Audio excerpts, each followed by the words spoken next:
Hello, everyone. Welcome to our last dinner with the devs of the year, December 2020 Games Edition. I have a wonderful crowd here to talk about games, games that we've done at Shell Games, games that people are playing outside of Shell Games, and everything in between.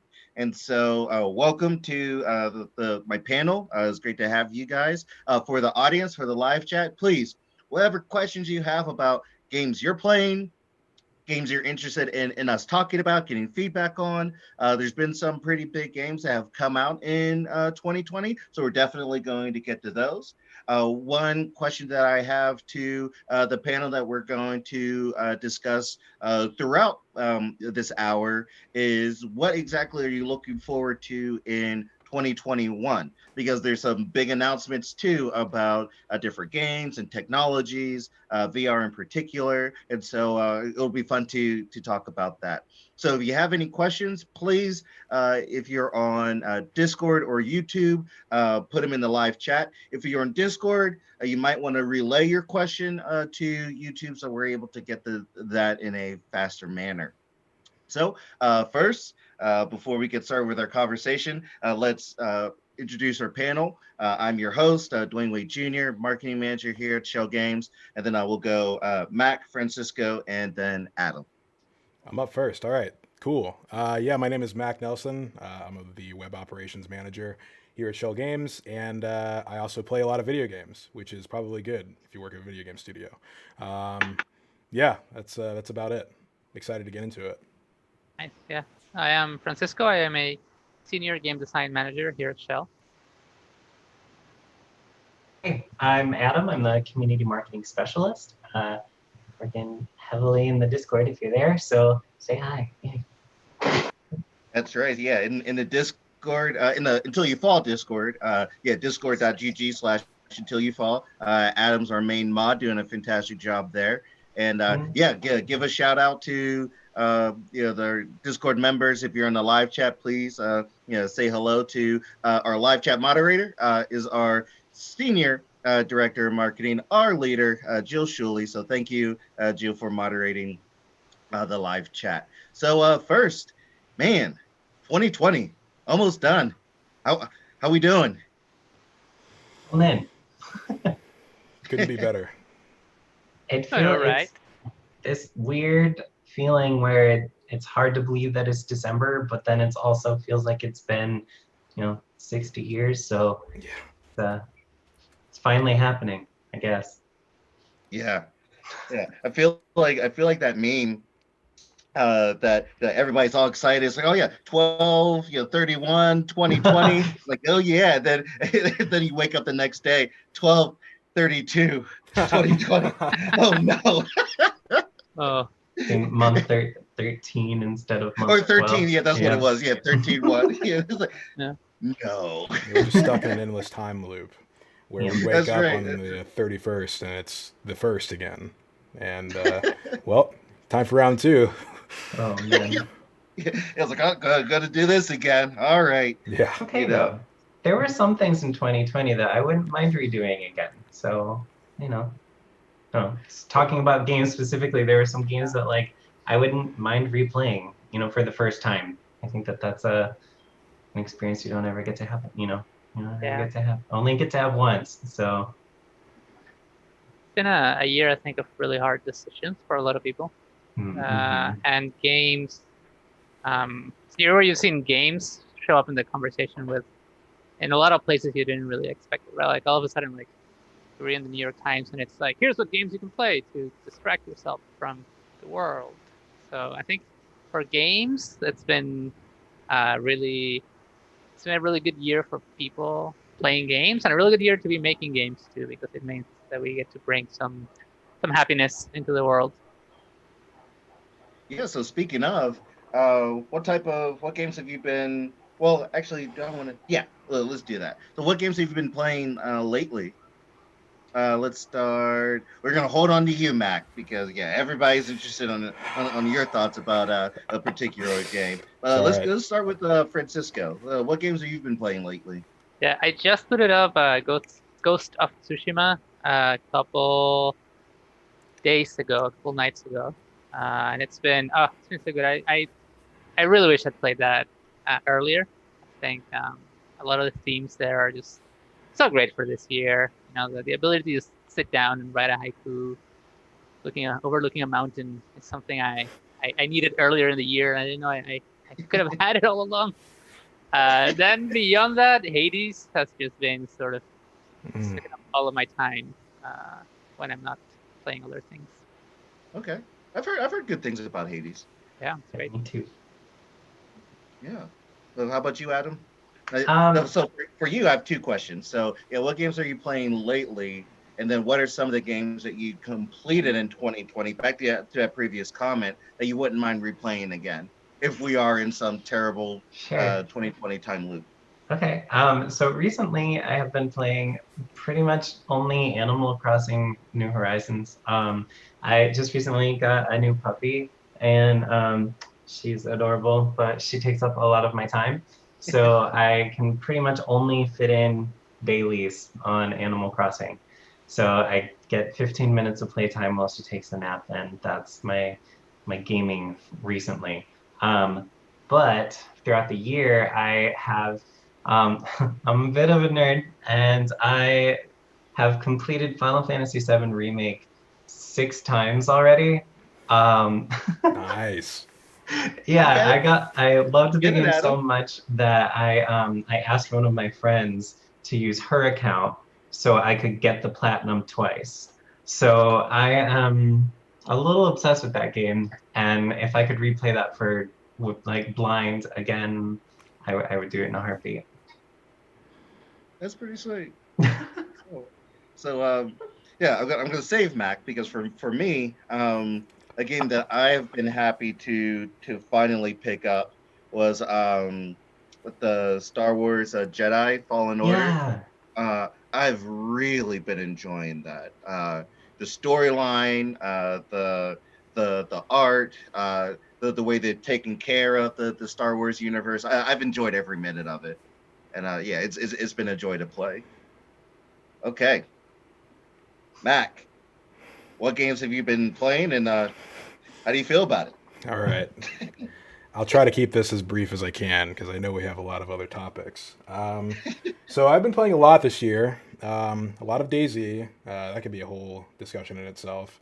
How that game just continues to keep on keeping on 7 years later. A testament to early access, I'll say. Um, I've also been playing The Last of Us 2. I finished that a few days after it came out. That was an amazing time to be involved in video game discourse, that's for sure. For better or for worse. Usually for worse, considering the ways that people have talked about that game. Not very healthy discourse, that's for sure. And well, I think a similar storm is brewing with Cyberpunk 2077, which is the latest title on the docket that I've been sinking my teeth into. Um, yeah, that game is, well, uh, it's a bit of an unfortunate, you know, tale that uh, I feel like this game is coming from such a beloved studio, right? CD Projekt Red, but it doesn't seem to be capturing the same amount of love that Witcher 3 did whenever it released 5 years ago. Um, yeah, So I I don't. guess to structure this, what things do you appreciate about cyberpunk, and then you could say a couple of things that you would hope they'll improve on as they continue to polish the game. So I think that one of the greatest strengths of CD Projekt Red is its writing. The writing in Cyberpunk I think has ranged from good to like pretty fantastic. There's not really a lot of content in the game that I mean I've seen yet. I probably put maybe around 35 to 40 real hours into the game so far, which apparently is like nowhere near the amount of content there is in the game. Um, but so far, what I've seen is pretty good writing and just pretty good story to consume in general. I think the combat is really good.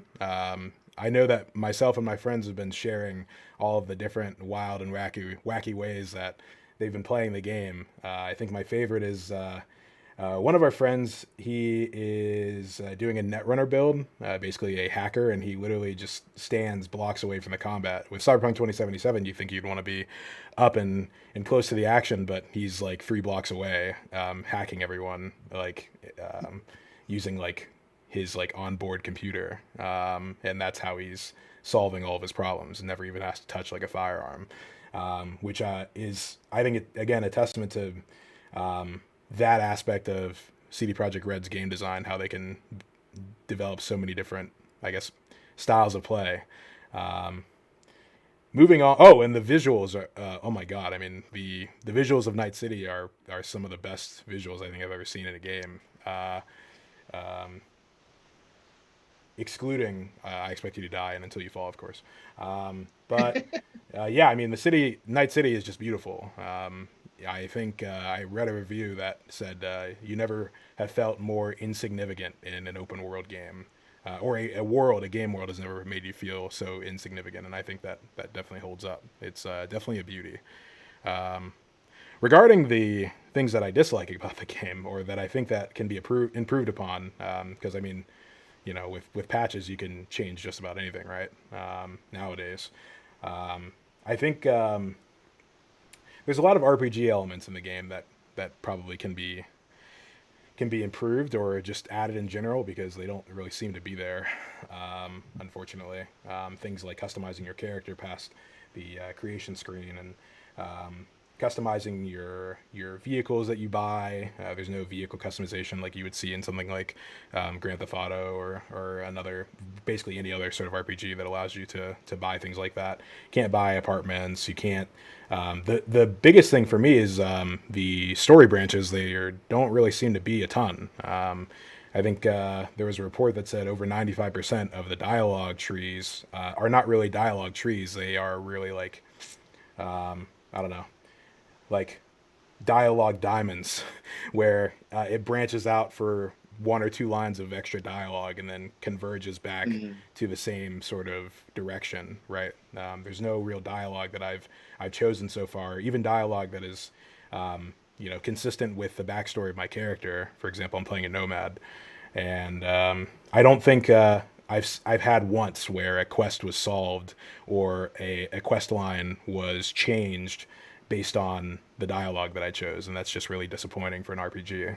But that being said, I'm still really enjoying the game. So yeah, I'm excited to play more and see if that changes. But I have a strong feeling that outside of the ending, apparently there's around 5 or 6 endings in the game. Other than that final divergence at the end, I don't think I'm going to be seeing too many other sort of diverging, branching paths, unfortunately. So that was a lot Okay. more concise than what could have happened. So I'll leave it at that. Yeah, so just for some background for everybody, both Mac and Adam are part of the marketing team, and we have a couple others. And in our meeting, Jill asked us about what we were doing over the weekend, and I think Mac took up maybe a third of the meeting about his uh, joy in Uh, his, let's say his feels of cyberpunk. So yeah, Mac, you did a great job summing it up. Appreciate it. And so just one more thing about that. Undead Army 2012 asked on YouTube, how does Mac feel, or does Mac feel like Cyberpunk is better or worse than Last of Us Part 2, and how do the launches compare? We had to choose this question. Okay. I'm sorry. The question. What was the question again? Does Mac feel like Cyberpunk is better or worse than Last of Us Part 2, and how do those launches compare? I guess in your Oh, opinion. okay. Honestly, um, I I think this is a tough question to answer without potentially getting into some particular controversy about the nature of these launches and the marketing leading up to them. I mean, I Okay. think Well, on well, a well, we can leave that. We can leave yeah, that there. So yeah. on a base level, I think that the launch of Cyberpunk 2077 was definitely there were definitely a lot more hitches in terms of just technical issues, as well as I guess the big thing is expectations, right? Of what people were getting, right? I think it is fair to expect a certain amount of functionality from a game based on the marketing leading up to it, right? Like, for example, Cyberpunk 2077 was being marketed as a fully fledged RPG, and what we got was definitely less than that, for sure, at least right now. The Last of Us 2 had probably a little more leeway based on the game that they were trying to make, right? By all intents and purposes, they delivered on what was, I guess, promised, right, in terms of functionality, right? It's a third-person shooter, cover shooter, for third-person survival slash cover sort of shooter, right? And that, for all intents and purposes, was what they delivered on. The problem that everyone had with The Last of Us 2 was its story, which is definitely nothing short of remarkable. Again, whether you're on the left or the right side of that fence is up to you, and don't need to get into all of that. But I would say purely based on the expectation set versus what was actually received by the consumers whenever it came out, I think that I have to say Last of Us 2 had a better launch than Cyberpunk 2077. So yeah. Okay. I'm on a roll with these concise answers, man. We can just gotta keep it up. You're crushing it. Yeah, Francisco, Adam, have any of you? I know I haven't played either, Cyberpunk or Last of Us 2. Were you not a year ahead, Francisco? Have you played one of them? Or? I played Last of Us 2, yeah. Yeah. What do you think of the game? I think in terms of technical achievement, it is like you can feel the amount of hours that went into it, right? It's got exquisite attention to detail in so many areas. From a personal experience, like what I was looking for in the game, what I thought I was going to get out of the game, I think the game lost me very early and was never really able to get me back. And so I ended up sort of going along for the ride in an experience that I wasn't really, even though it was extremely high quality, we were just, that game and I were not on the same wavelength. Okay, so while we're on you, we have a question from the YouTube. Psychotic YouTube. Dog. Yeah, from the internet, it's a series of tubes. Psychotic Dog asked, this is for Francisco. How do you feel about the gameplay loop of Ghosts of Tsushima? Do you think the game gets bogged down with the crafting and looting aspect, or does it benefit it? I don't think I'm into the game enough yet, right? Because I've put maybe 3-4 hours in. So I think I'm still in the honeymoon period where I'm experiencing everything for the first time. So it's like, there's a fox? Where are you going, fox? And it's like, take me wherever you're going. And then, I'm still certainly in an age of wonder. So I unfortunately cannot answer that question. There you go. All right. Let's see. Oh, let's stay on you, Francisco. So Impatient, one of our more active folks in the Discord, they ask, is it harder to work from home in game development? And for you, you're a senior design manager. You've been project director, design director for a number of projects. So I guess you'd be the best one to answer that. How was your transition from the office to home? And then for everybody, for those who are just joining us, Shell Games has been working from home since March 2020. I think it was like the second or third week, and we've been remote ever since. So I'll leave you, Francisco, to tell your experience. Yeah. So I imagine a lot of people who are working from home right now, if any of you who are watching our or went through the same, there was certainly an adjustment period, right? Like, so the first part of it was just, we left the office on a Friday, and then we thought some of us maybe were going to be working from home for a little bit, and all of a sudden on Monday, everyone is at home. So there's just like a week that's just nothing's getting done. Everyone's just trying to understand how they're going to be able to be in their homes and work at the same time, with all that entails for different people on the team. Me being at the head of the design team for that particular project I was working on then. It was just a lot of checking in with my people and making sure everyone was, you know, getting the support they needed. So there was an initial period of just the people who were able to land on their feet, helping everyone else adjust and adapt. And then, as the dust settled and everyone got into that groove, um, the real pros and cons of being at home started to show, right? I find myself being much more productive at home because I am able to allocate exactly the amount of time things need.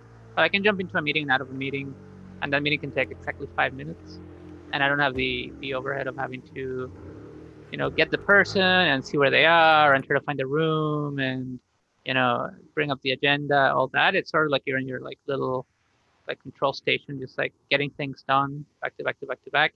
That helps me personally, specifically because of the type of role I'm in. So I'm very lucky to have that. Uh, the number one loss on the other side is we do a lot of what we call drive-by playtesting at Shell, which means just you're working on a thing. Let's say you're tuning a game mechanic, or you're working on the game like until you fall. You might be prototyping a thing, or you might be tweaking some values on how a weapon feels, or how an enemy moves, or how an enemy animates. And if you're at the office, you have the instant benefit of, you know, 40, 50, 100 people. You can just grab whoever's walking by and be like, hey, do you have a second? Right? Sit here, put this headset on, play this for a minute. How does it feel? And you take notes, and then you do that with like 5 more people, and then because you do that so often, you kind of know who to go to for specific things, or who may be less familiar with the project, who haven't I asked in 6 months, who probably comes in with a clean slate, and so there's so much benefit, and we just do not have the ability to do that um, with such little friction anymore, and that's been the biggest loss. Yeah, and then Adam, like you joined Shell Games during quarantine, Yeah. so You you did. haven't really gotten a chance to experience the buzzing of the Shell Games studio. So if you like, I won't speak for you, but if you want to just tell some people a little bit about your journey and how it's been working, just starting out remote. Yeah, I mean, I was hired on thinking like right as the pandemic was really kind of bubbling, I guess, and we moved here, and I relocated from across the country, and then everything was still remote, and so it's been interesting because it's kind of like the only world I know right now. In terms of Shell Games. But honestly, I feel like it's been pretty smooth. Like I don't. I mean, communication is like thank goodness for Zoom and Google Hangouts and all those kind of tools. Like the world, I don't know, definitely. I don't want to say that it needed this wake up call, but I feel like there are a lot of things that like we have proven that we can overcome because of what because of being required to social distance and all, and everything. So, and we have done that. We have overcome, and there are a lot of tools that have flourished because of that. And I feel like it hasn't felt like as crazy a transition just because of how smooth things kind of are going, whatever. So yeah, moving has been weird just because I'm now in a city in a pandemic where I don't really know anything. Um, but uh, but yeah, work has been good, and the work from home, I don't know any different. I'm very, very ready for working in the office with a ton of people and going to conventions and all of these things that like surrounded by people and getting to do the fun things that I thought I'd be doing, this time when I accepted the job. But the state of the world, comes first. Yeah, it's like for me, it's just being able to go from event and event and just being able to talk to people who are enjoying our experience and either for the first time or coming by the booth. They're like, "Oh, you guys are I expect you to die guys," or like, "Oh, dude, until you fall." I saw the art and I just bought it immediately. So like the to just miss that anecdotal stuff that I can report back to the teams to say like, look, this is what you're doing and this is how the public feel about it, because a lot of them, yeah, and Francisco, you could speak to this better than I can. And whenever you're like you ship a game, you ship an experience, and it's like, okay, I hope people like it, and like you can rely on reviews and you can rely on the press and media, but the my joy is being able to go back to the teams like, hey, guess what? They love it. And so like that's something that I enjoy telling the devs that what you're doing is special. What you're doing is feeling that value that people go out of their way to experience, and that's a very powerful thing. And so just I'm with you, Adam. I'm looking forward to be able to talk with people and show people all the fun and exciting things that Shell Games provides.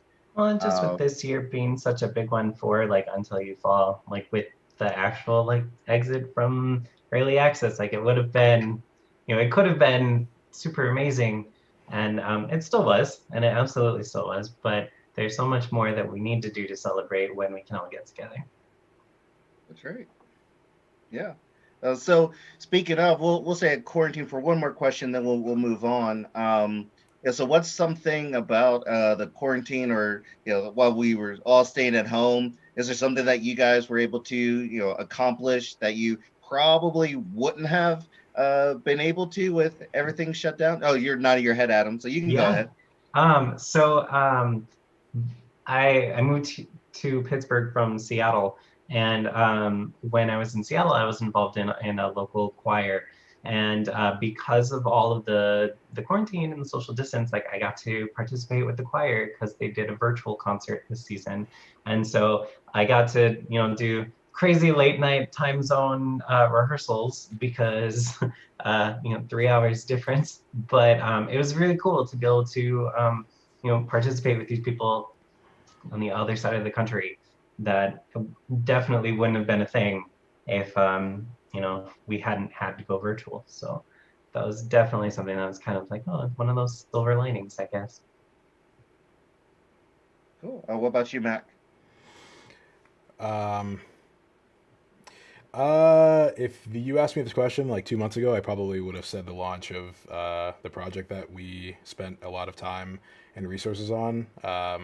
Being cooped up in the house definitely uh, gives you like it removes all excuses to like work on the thing that you've been putting off. So not long after we were forced into quarantine, we it was sort of like boots on the ground, batten down the hatches. Let's get this thing done and out, because we wanted to put something out into the world that was, I guess, something that people could experience and have fun with during the pandemic. So we were like, this is the perfect time to finish this and get it out in the world. And luckily we did. And we, for a short, brief period of time, we were able to, I guess, give people that unique experience that they couldn't find anywhere else. And yeah, that probably would not have happened, at least not at the same, in the same sort of time frame, if not for the pandemic. And for anyone who doesn't know what I'm talking about, we made a DayZ mod and hosted it for a few months. So yeah. Yeah, and that's definitely something to be proud of. I mean, that's like you shipped something, you made something live. Like that's pretty cool. Very true, very true. It was a very unique experience that gave me a lot of unique, I guess, learning experiences that I will carry with me for sure. So You learned a lot of stuff with that. Yeah. yeah, it only cost me my entire savings account. and then some. So Yeah, that that story's for another stream. yeah, absolutely. Francisco. Yeah, I think one of the things that that I hope continues that I started doing during the quarantine that I hope continues is a lot of people were drawn to online games and online communities to all of a sudden like start getting in touch or staying in touch with people that we normally see in person. To me, it was reconnecting with childhood friends who like live abroad and live in different countries and who sort of jumped on that bandwagon of getting into online games. And so now I play somewhat regularly with them. And I don't think we would have started that if it wasn't for the quarantine. Oh, that's cool. Yeah, yeah. Something you feel okay. Well, yeah. If I'm at home, you really kind of want that sense of connection. So no, that's really cool to reach out and try to reform some of those social circles that sometimes we don't what's it called intentionally ignore, but just in the daily things of life that kind of just get left behind. So no, that's pretty cool. All right, so let's get to some questions. Let's see. What? All right, Jimmy Two Shoes asks, does Shell Games ever intend on working on a realistically based sword or magic game? I'll take this one. So we are not opposed to any type of uh, game. Like there are some hard conversations for different genres that will go on in the studio that teams may or may not support. Yeah, I don't think the realistically based sword or magic game. You must kind of referring to other until you fall like or roguelike games, but for something more realistic sword based. I guess you're talking about the stabbing and some of those other mechanics that are more sword like versus hero sword like, which is what Until You Fall is more accustomed to. But yeah, I don't think that there's a real genre. Francisco, you've been here longer than I have, so you could take a point at this as well. But yeah, I don't think that Shell Games is against any uh, type of those mechanics. You just have to find the right opportunity. Yeah, thank you. You covered it well. Cool. Just making sure. Yeah. So feel free to add your expertise. Let's see. Oh, this is a good one. This is from Slacksful. Are there any games you've been meaning to get around to playing, but can't bring yourself to actually play? Slacksful says his or theirs is Xenoblade Chronicles 2 because it's like 200 hours long. Yes. One moment, I'm Okay. just bringing up my Steam library. Yeah. So what games do you have that you haven't been able to bring yourself to actually play? So go ahead, Adam. Oh yeah. So I started Spider-Man for PS4, and the day that I started was the day that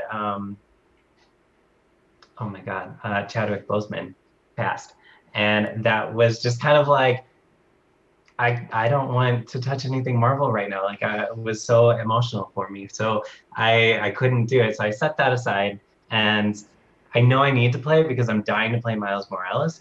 But I know I need to play the first one first, and I still haven't been able to pick it up, and so I'm kind of just waiting until I can get a PS5, so then I can just play the full experience. But that's been on my I know I need to play this and I really want to play it, but I just can't get myself to do it.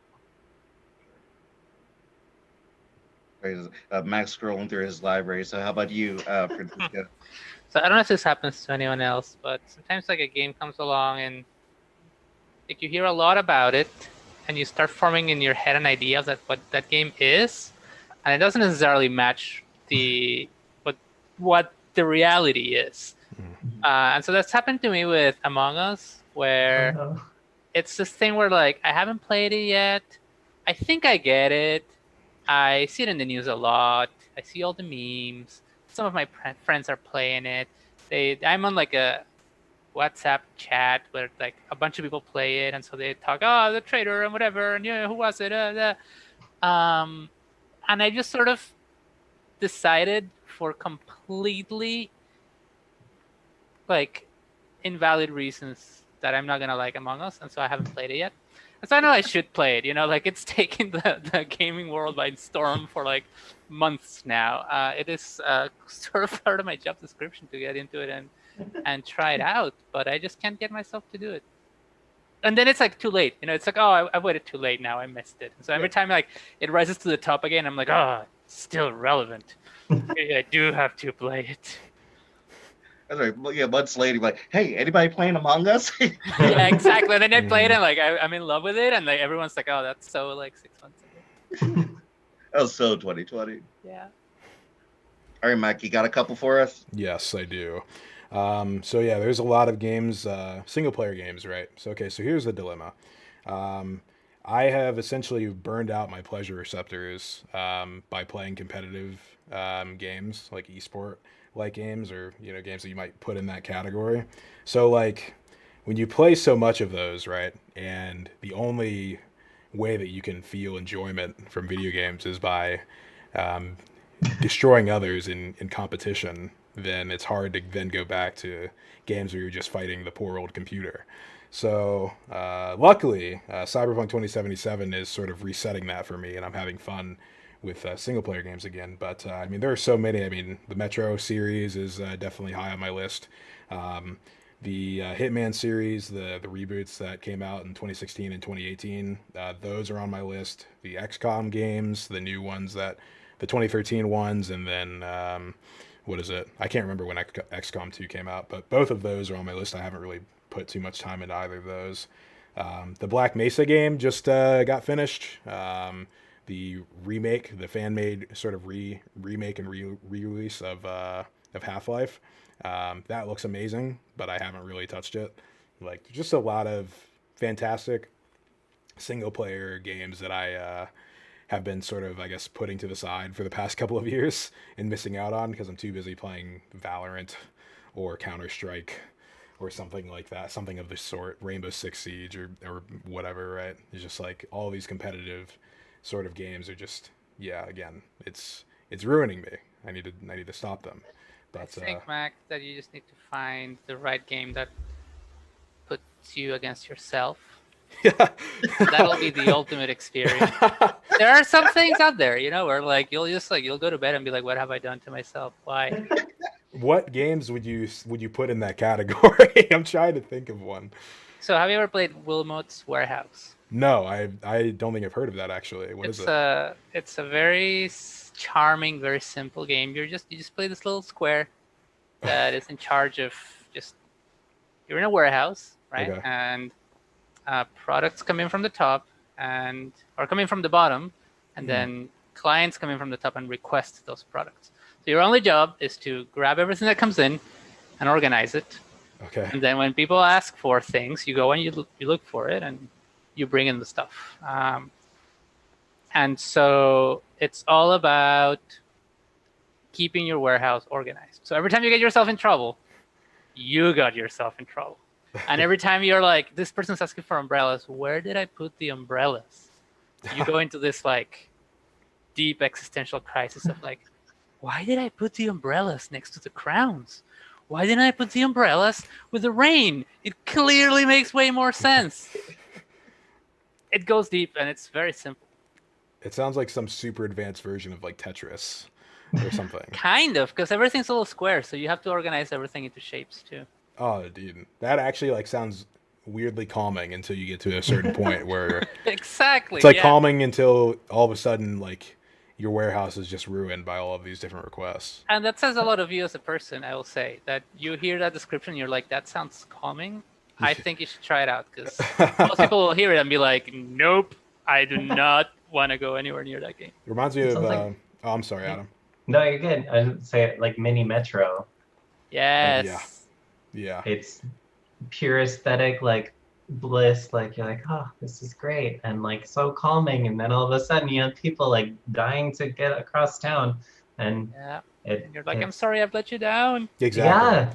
I get the same feeling playing games like City Builders, like City Skylines. You know, it's like Hmm. so calming, just setting up your little city and getting clean energy in, and then like all of a sudden, like 5 hours in, the wind stops and powers out, and like everyone's like dying, and like the traffic Yeah. is jammed for 3 hours down the Yeah. parkway, and it's like, what happened? What did I do to? Yeah. What have I? And then you delete the save and just go back to the beginning. Yep. I think that's like the magic behind Twitch too, right? Like you can just, instead of feeling the guilt, you can just look at someone who's amazing at it, just like do a kick-ass job of just building the perfect traffic circle, and then if it fails, you're like, sucker, and just close it You and go to don't bed. you don't understand traffic dynamics, nerd. Yeah, no, I 100% agree. I think watching people like and watching how they play versus watching how you play Mm-hmm. is really interesting. So Mm-hmm. yeah, I agree. Maybe that's the game that I'll play after I finish Cyberpunk is City Skylines. I'll detox myself. Um, There you go. yeah, that sounds like a good idea. Oh You just man. like go like full force into like The Sims, which gives you like Yeah, customization for everything. yeah, Instead- yeah, yeah. Fully fledged RPG in The Sims 4. That Yeah. sounds like a great time. All right, so let's move on to looking forward. So there are a lot of things that happen in 2020. Some good, some bad. But what type of games? So I want to talk about games and technology. So Helak is asking, what games are you all looking forward to in 2021? And so I kind of want to combine. Yeah, we'll go future looking, and then we'll kind of backtrack. So, what games are we looking forward to in 2021? Non-shell games. I don't know when the Hollow Knight sequel comes out. I don't think they've announced a release date, but um, I really hope it's 2021. Looking unlikely if they haven't announced it yet, but um, I think Hollow Knight is, if not my game of the decade, then close to being my game of the decade. So really looking Cool. forward to Silksong. Yeah. What about you, Adam? I mean, I'm any kind of news about Final Fantasy VII Remake Part 2 is absolutely high on my list, but that is not going to come out in 2021. So probably, um, I don't know. I'm very, very much looking forward to just kind of anything next gen. Like I'm excited to see what new IP like we don't even know about is going to be coming out because like sequels and remakes and everything like are super exciting and I'm all for it. Like I have a ton of franchises that I love that I want to keep continuing. But like sometimes it's the new and fresh ideas that are just, just even more like I don't even know that I'm excited about it until I see it. So Cool, Mac. Um, I would say I'm really excited to. There's a game coming out called It Takes Two by the guys who made. What are those games called? Brothers: A Tale of Two Sons, mhm. and then they made A Way Out. And It Takes Two looks like a really sort of just cute, like rendition of an A Way Out type game, where you are playing cooperatively and the game like the screen is split like split screen co-op whether you're sitting next to them or playing online and yeah it just looks really awesome and I'm excited to detox from again all of the competitive sort of super like I guess punishing is really the only way to describe it. Games. Speaking of punishing games, Escape from Tarkov, I think, may come to like 1.0. It's been in this early access sort of state for the past like 5 or so years. And it's just been getting progressively more demanding of both your hardware and your soul over the past couple of years. And I'm excited for it to get to its sort of ultimate state. where it takes all of your gaming time to play, or else you fall behind, and everyone else has better gear than you. So yeah, I'm really excited to play that and see where they take it. Those are probably the biggest two. Cyberpunk 2077 was definitely like way up on my list of like hype level, and there was really nothing beyond it. It was kind of like Cyberpunk 2077 was going to be the end of gaming, and there's never going to be another game that needed to be created ever after this. And unfortunately, No more that's just games. yeah, no more games. There's no need. Cyberpunk 2077 did everything a game is ever going to need to do, and unfortunately, that is not what we got. I think that's the biggest. You know what? That's probably the biggest takeaway from Cyberpunk 2077 is that a game can only be so good. You know. I think you need to, yeah, definitely lesson in tempering expectations, right? Oh yeah, it was a great lesson in tempering expectations. The Last of Us 2 as well. Like I think a lot of games when they release and they are so hyped, like beyond just reasonable like expectation. Yeah, and then like you get hit with it, and it's just like, by all accounts, like a really good game. But Mm-hmm. yeah, it's not like the end of gaming, like I said. And you're like, There well, needs to be more games. Yeah, yeah, yeah. I guess we haven't hit the top of the progress tree at this point. So yeah, I guess we'll see what's next. But yeah, Okay. I'm interested just in general to see what comes out. I'm with Adam on this one. I think the new generation of consoles, um, I think is going to be really exciting, especially with what they can do with the PS5's hardware. It has like the fastest, like one of the fastest like SSDs or something. I don't know. I'm not like a super hardware person, so but I heard it's really good. So Yeah, Well, I want to see even what the Horizon Zero Dawn team does with the PS5. oh, that's good. Yeah, that's a good the one. sequel is going to be great. I'm hoping. Tempering Better be. expectations. Yeah, Yeah, yeah, right. Yeah, hopefully. it'll be above average. Let's see, so we have a couple questions about VR. So let's start with Mac and Cheese. Mac and Cheese, thank you for being able to answer question. We encourage you in the Discord to ask your question. So Mac and Cheese asks, what is your favorite VR game? Notwithstanding, so not including Until You Fall or I Expect You to Die. And then Phil is asking, what do you think might be coming in VR? So we have a present and a future. So we'll start with Mac and Cheese. Favorite VR game right now, and then Phil, what do you think might be coming in VR? Yeah, I can take a stab at my favorite game in VR. I think continues to be Super Hot. When I talk about like Super Hot in VR, it feels like the type of game we shouldn't have gotten to until much later in virtual reality. I think because they were already working on the game. This is all conjecture. I don't know the team, but because they were already working on that for other platforms, someone in that team must have realized it was a good fit for VR. You could brainstorm games for VR for a year and not come up with the concept of time only moves when you moves. It's so different from anything else, and it seems to me like it's a game that skipped generations. It doesn't get enough attention nowadays because it came out so long ago, right? Mhm. But if that game came out today in VR, it would be absolutely just mind bending for everyone. Super Hot's an awesome game. That was my first experience in VR before I Expect You to Die, and yeah, just Super Hot. I mean that's just such a great answer. It's such a Oh good yeah, game. I agree 100%. I think that is I was racking my brain to see how I was going to answer this question, but I think you answered it for me. I think Super Hot is like probably one of the most well scoped, if I can say that. Like it's like such a interesting premise, yet it's so simple that like anyone could pick it up. And I mean that's VR in general, right? But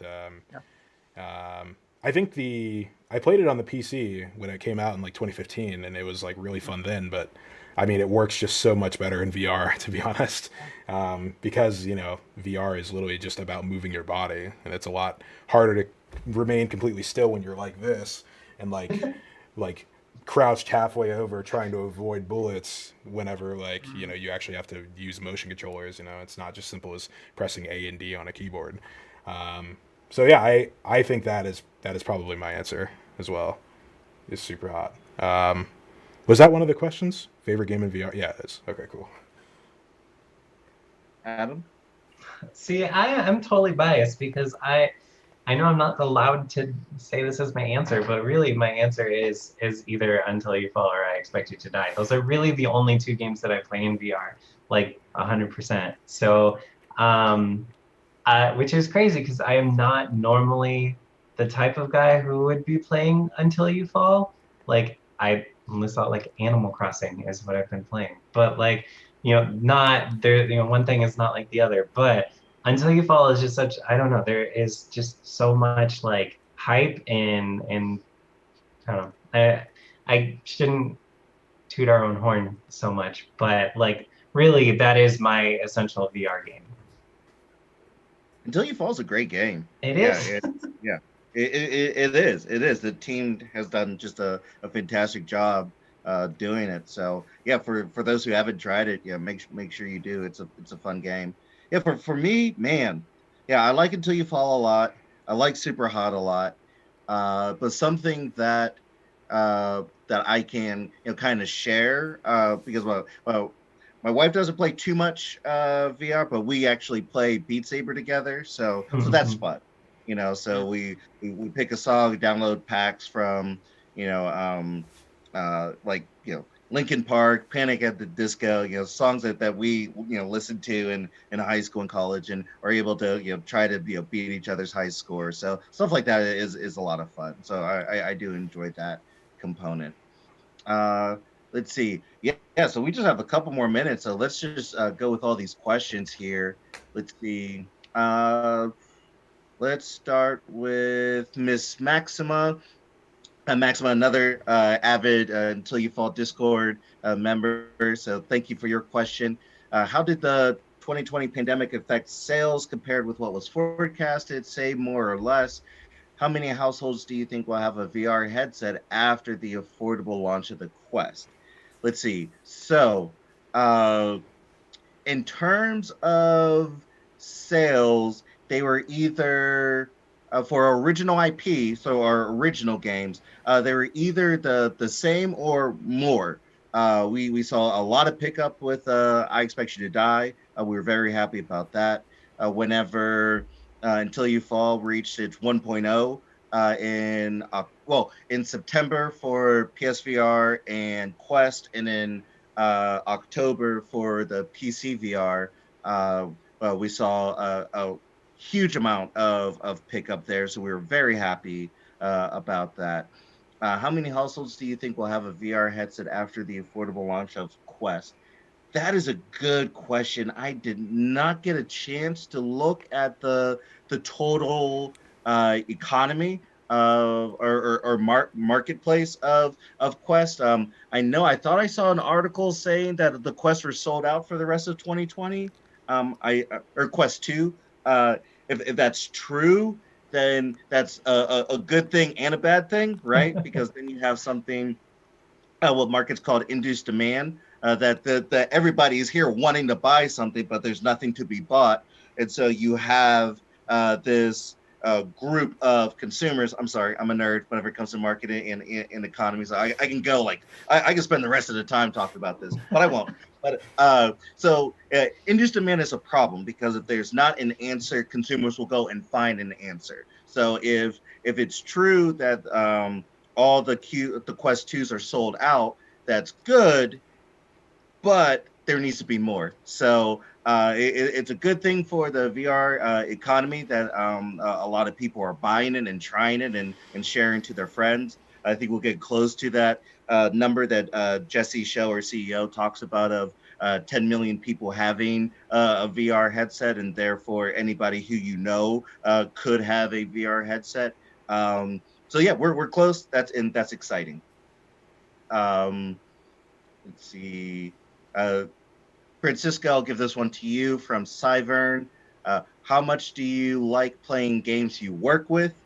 Do you either do it for fun or because you have to? And I go to you because you're design manager, you've been a project director, a design director. What you say will carry a little bit more weight than us. Yeah. Generally for me, at the moment the game launches tends to be the moment I sort of stop playing the game. I'll go back to it once in a while just to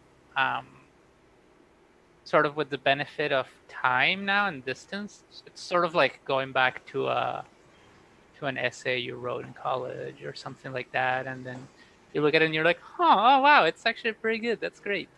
And sometimes you go back and you're like, I would do so many things differently.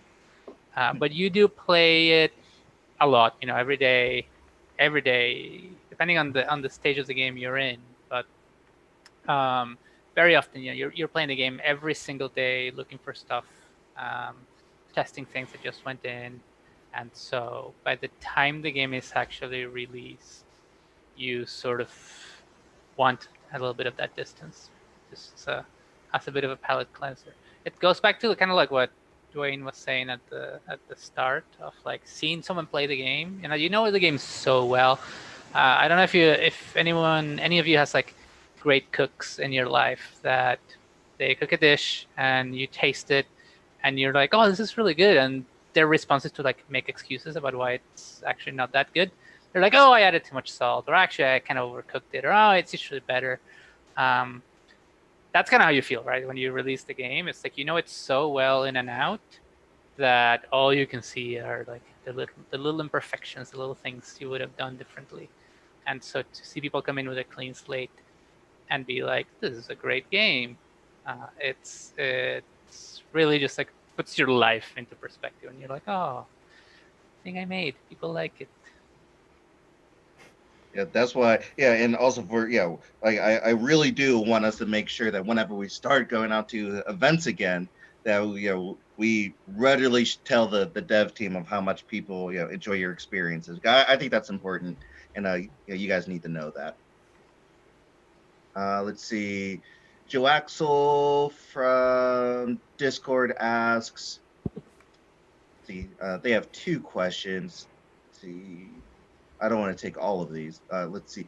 Okay, actually, we'll hold on for your questions, Joe Axel. Brian Road, Mac, when will Bastion be back? Why? Why did you choose this one? Nice and short if you want. For context, yes, that is the name of the mod that we made in DayZ, and the answer is probably never. I think I will be moving to. Wow, this feels so official. I'm like on an official like company podcast talking about the mod that I made. I'm signing my warrant right now. I can never go back because this will be used as like evidence against me. But no, I think there are too many other great ideas to explore to go back to the old one and try and make it work again. I think we've explored that territory. I've done this twice now, making a product like this, a product that also sounds so official. Yeah, I think it's time for something else. So thanks for the love. Cool. Let's see. Adam from Joe Axel or Joe. Oh, I'm sorry. I'm saying it wrong. Joel Axel. Favorite game not from 2020. Oh, probably, I don't know, classic Super Mario RPG Legend of the Seven Stars for Super Nintendo. Cool. Old school classic. Yeah. How about you, Francisco? Favorite game not from 2020. Favorite game of all time, Chrono Trigger. There's no question. It's a good one. Yeah. And Mac? Favorite game not from 2020. I guess I'll have to go with one of my favorites of all time as well, Ace Combat Zero, the Belkan War. I'm a big fan of the Ace Combat games. So, yeah, I guess I'll use that one. That's my instant go-to. Yeah. Man, my favorite game of all time, old school. I don't even have like anything to be able to play it on. Tekken 3. That was my favorite. Hey. Tekken. That's how I got into gaming. Did you know that? No. What's up? I got Tekken, I think Tekken 4. It was either Tekken 3 or Tekken 4 was one of the first games I ever played, and that's what got me into Tekken 3 was just beautiful. yeah. Yeah. The Tekken series. Cool. Excellent. Let's see. Yeah, the whole Tekken is just great. Like I follow what they do with Tekken, even though I'm not playing any of the games, just because like those first couple of years are just so golden. Yeah, what number are they on now? Like Tekken 24 or something? Like how? I Like think it's still 7, isn't it? Isn't that the latest I one? think it's 8 actually. I Oh, think okay. it's Tekken 8? well. I guess if you include what Tekken, what was it, Tekken Tag Team? It's There are 8. two But of those. yeah, so there are two. I forgot about the Mhm. second one. Yes, but I think the biggest hit lately has been Tekken 8. I'm pretty sure. Tekken 8. Maybe that needs to be again. I see a The live question chat, here. you can prove me wrong. You can do the research. I see a question here that says, "When are we going to see a stream that involves some of us playing games?" Maybe Tekken is on the list. So actually, Psychotic Dog, yeah, when are you going to see a stream that involves some of us playing games? We're resurrecting our Twitch stream, and we'll get some more information about that. Yeah, first streams in a couple days. Yeah, Mac and Dwayne play a game, and yeah, we'll have more information about that later. I'm Let's excited. see. What's up? I'm excited. Yeah. Yeah, and hey, you could come too and talk and play and whenever we play some multiplayer games, we'll send more information out. It's been brewing in the marketing department. We haven't released all that information yet. Official announcement. Hey, Woo! Unofficial announcement. it's on Dinner with the Devs. It's official now, right? Get the press releases ready. Yeah. Yeah. Well, we're not doing that. Let's see. NECA Christ, or Necrocist, excuse me. Yeah, another Discord shout out. Thank you guys for all your questions. What are the team's next steps for Until You Fall now that it's reached full release and optimizations? What are some of your goals for 2021? So we are still watching the reception of Until You Fall. There's still some things that the team would like to put in. There's a lot of conversation about weapons, enemies, levels, a whole new campaign. There is nothing concrete just yet, and once something becomes concrete, Adam will be one of the first people to announce it because he'll do through the Discord newsletter and through Discord newsletter and social media. Social. Thank you. Yeah, the other stuff that we're on. Yeah. Let's see. What's next? See, Sky. Oh, I wish maybe we'll go more into detail for you, Sky, in the Discord. Thoughts on storytelling and lore, especially in Until You Fall. Devs love, fan fiction from their games. So if you can just write whatever you want about the games, like for I Expect You to Die, for Missions Complicated, for Until You Fall, the more fan fiction, the better. Let's see. Same with fan art. Like, send us fan art, please. The Justin DeVore, one of a Shell gamer. I don't know if he wants to be called out, but I'll call him out. What upcoming game do you wish had been completed in time for the 2020 quarantine? Oh. Whatever's next for Zelda. I think that would have been Breath of the Wild 2. Can you imagine being in quarantine when Breath of the Wild came out? Oh. I started quarantine when Animal Crossing came out, so that I literally put 400 hours in the first 2 weeks. I don't think that's even possible, but whatever. I put in so much time, and so that was my quarantine game, and I am okay with that. I think mine has got to be. There was a game that was announced at E3 called The Last Night. It was this 2D sort of platformer shooter hybrid, I think. If you look up the Last Night E3 trailer, it's it's amazing. It's probably one of the best trailers I've ever seen for a game. So, but we haven't really had any word on it. It's been over 3 years, and it seems to be indefinitely delayed at this point, which sucks because it's it's got such a beautiful sort of art style. I implore you to check out the trailer, by the way. Go The Last Night. The Last Night. Is it night with a K or with an N? I think it's N. Okay. The Last Night E3 trailer. You'll find it. It's made by a studio called Odd Tales, and yeah, it looks absolutely beautiful. But yeah, unfortunately, we do not have it even in the quarantine, and I think that would have been a great sort of game to sink my teeth into for a few hours and just enjoy the cool, impressive visuals. So that's my answer. And man, that's the show. Like we had so much to get to, but the questions were so good. So I guess we'll have to do another dinner with the devs sometime next month. And so thank you everybody for tuning in for our dinner with the devs. Last one for 2020.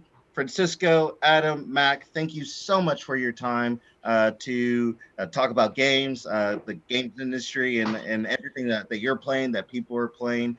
For those who are watching the stream, if you haven't subscribed to the channel, please make sure you do. And make sure you enable a notification so you can see whenever we go live or whenever we have a new video hitting the channel.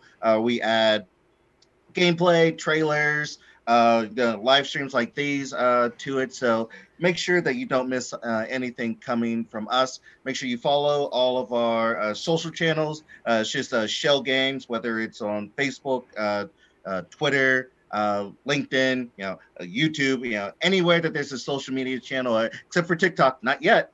Not yet, but if you keep looking for social for Shell Games, you'll more than likely find us. And last but not least, if you haven't joined the Discord yet for Until You Fall and everything associated with that game, and I Expect You Die, we have a channel there for talking about I Expect You Die and off topic for all the other games that people play.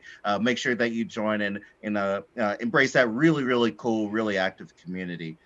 Thank you everybody for tuning in, and next month we'll let you know in 2021 what we're doing, what we're planning. We have a big year ahead of us, and be safe during the holidays. Think about your actions, and please be kind to everybody. Thank you. Bye-bye.